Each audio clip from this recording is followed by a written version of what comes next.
G2 Tech Zoom. Today's video show.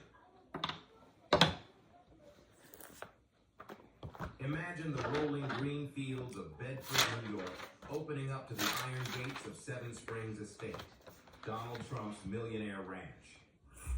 Behind those gates lies not just a 45,000 square foot mansion with 60 rooms, 3 swimming pools, and even a private bowling alley, but also a property once envisioned by Trump as a luxury golf resort.